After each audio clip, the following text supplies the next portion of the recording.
আমি অন্তপুরের মেয়ে, চিনবে না আমাকে ঠিক। তোমার শেষ গল্পের বইটি পড়েছি আমি শরৎবাবু। বাসি ফুলের মালা। তোমার নায়িকা এলোকেশীর মরণ দশা ধরেছিল ৩৫ বছর বয়সে। ২৫ বছর বয়সের সঙ্গে ছিল তার রেষারেষি। দেখলেম তুমি মহৎ আশয় বটে, জিতিয়ে দিলে তাকে। নিজের কথা বলি, বয়স আমার অল্প। একজনের মন ছুঁয়েছিল আমার এই কাঁচা বয়সের মায়া। তাই জেনে পুলক লাগতো আমার দেহে। ভুলে গিয়েছিলাম অত্যন্ত সাধারণ মেয়ে আমি। আমার মতো এমন আছে হাজার হাজার মেয়ে, অল্প বয়সের মন্ত্র তাদের যৌবনে। তোমাকে দোহাই দিই, একটি সাধারণ মেয়ের গল্প লেখো তুমি। বড় দুঃখ তারও স্বভাবের গভীরে অসাধারণ যদি কিছু তলিয়ে থাকে কোথাও। কেমন করে প্রমাণ করবে সে? এমন কজন মেলে যারা তা প্রমাণ করতে পারে? কাঁচা বয়সের জাদু লাগে ওদের চোখে, মন চায় না সত্যির খোঁজে। আমরা বিকিয়ে যাই মরীচিকার দামে। কথাটা কেন উঠলো তা বলি। মনে করো তার নাম নরেশ। সে বলেছিল কেউ তার চোখে পড়েনি আমার মতো। এত বড় কথাটা যে বিশ্বাস করব, না বলবো যে, এমন জোর কই। একদিন সে গেল বিলেতে, চিঠিপত্র পাই কখনো বা। মনে মনে ভাবি, রামু রামু এত মেয়েও আছে সে দেশে, এত তাদের ঠেলাঠেলি ভিড়, আর তারা কি সবাই অসামান্য? এত বুদ্ধি, এত উজ্জ্বলতা, আর তারা সবাই কি আবিষ্কার করেছে নরেশ সেনকে? স্বদেশে যার পরিচয় চাপা ছিল 10-এর মধ্যে। গেল মেলে চিঠিতে লিখেছিল লিরির সঙ্গে গিয়েছিল সমুদ্রে নাইতে। বাঙালি কবির কবিতা কলাইন দিয়েছে তুলে, সেই যেখানে উর্বশী উঠছে সমুদ্র থেকে। তারপরে বালির পরে বসলো পাশাপাশি। সামনে দুলছে নীল সমুদ্রের ঢেউ, আকাশে ছড়ানো নির্মল সূর্যালো। লিজি তাকে খুব আস্তে আস্তে বলল, এই সেদিন তুমি এসেছো, 2 দিন পরে যাবে চলে। ঝিনুকের 2টি খোলা, মাঝখানটুকু ভরা থাক। এটি নিরেট অশ্রুবিদ্যুতে, দুর্লভ, মূল্যহীন। কথা বলবার কি অসামান্য ভঙ্গি। সেই সঙ্গে নরেশ লিখেছে, কথাগুলো যদি বানানো হয় দোষ কি, কিন্তু চমৎকার। হিরে বসানো সোনার ফুল কি সত্য? তবুও কি সত্য নয়? বুঝতেই পারছ, একটা তুলনার সংকেত ওর চিঠিতে অদৃশ্য কাঁটার মতো আমার বুকের কাছে বিধিয়ে দিয়ে জানায়, আমি অত্যন্ত সাধারণ মেয়ে। মূল্যবানকে পুরো মূল্য চুকিয়ে দিই এমন ধন নেই আমার হাতে। ওগো, না হয় তাই হইল, না হয় চির ঋণী রইলেম সারা জীবন। পায়ে পড়ি তোমার শরৎবাবু, একটা গল্প লিখো তুমি, নিতান্তই সাধারণ মেয়ের গল্প।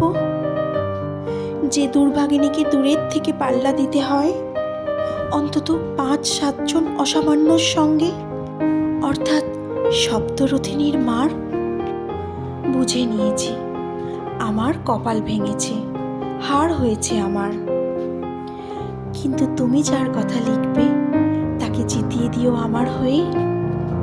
পড়তে পড়তে বুক যেন ওঠে ফুলে, ফুল চন্দন পড়ুক তোমার কলমের মুখে। তাকে নাম দিও মালতী, ওই নামটা আমার। ধরা পড়বার ভয় নেই, এমন অনেক মালতী আছে বাংলাদেশে। তারা সবাই সামান্য মেয়ে, তারা ফরাসি জার্মান জানে না, কাঁদতে জানে। কি করে জিতিয়ে দেবে?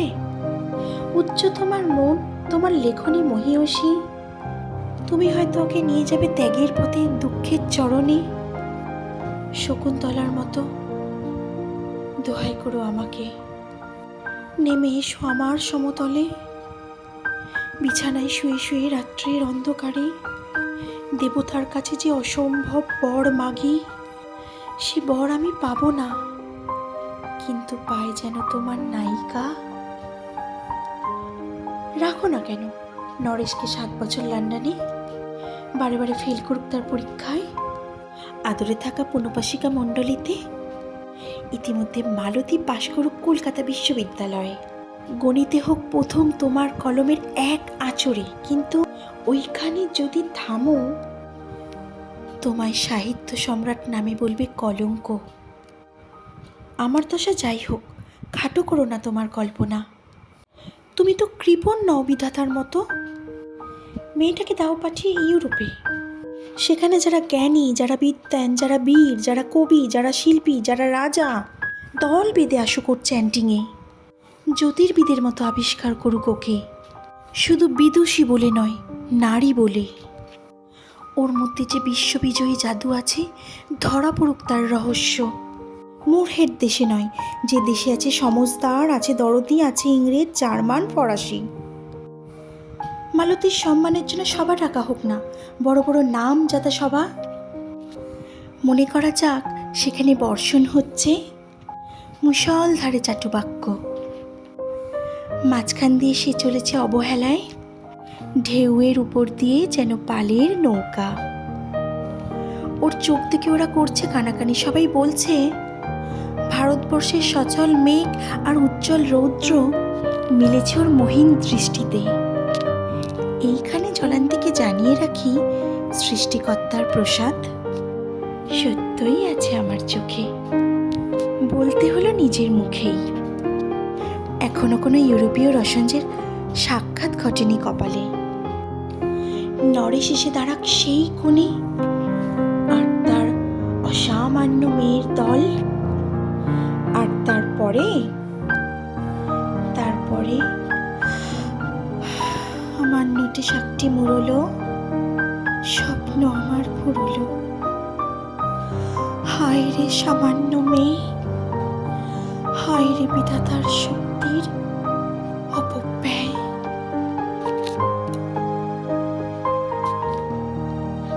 কবিগুরু রবীন্দ্রনাথ ঠাকুরের সাধারণ মেয়ে কবিতাটি পাঠ করার চেষ্টা করলাম। কেমন হয়েছে কমেন্ট সেকশনে অবশ্যই জানাবেন কিন্তু বন্ধুরা। ভালো খারাপ কেমন লাগলো কমেন্ট সেকশনে অবশ্যই জানাবেন কিন্তু। যারা যারা এখনও আমার বন্ধু নেই তারা চ্যানেলটাকে অবশ্যই সাবস্ক্রাইব করে দিয়ে আমার পাশে থাকবেন, আর পাশে থাকা বেল আইকনটি প্রেস করে দেবেন। তাহলে আমি যখন যা ভিডিও দেব তার নোটিফিকেশান আপনারা পেয়ে যাবেন। আজকের মতো ভিডিওটা এখানেই শেষ করছি। সবাই খুব ভালো থাকবেন, সুস্থ থাকবেন আর সাবধানে থাকবেন।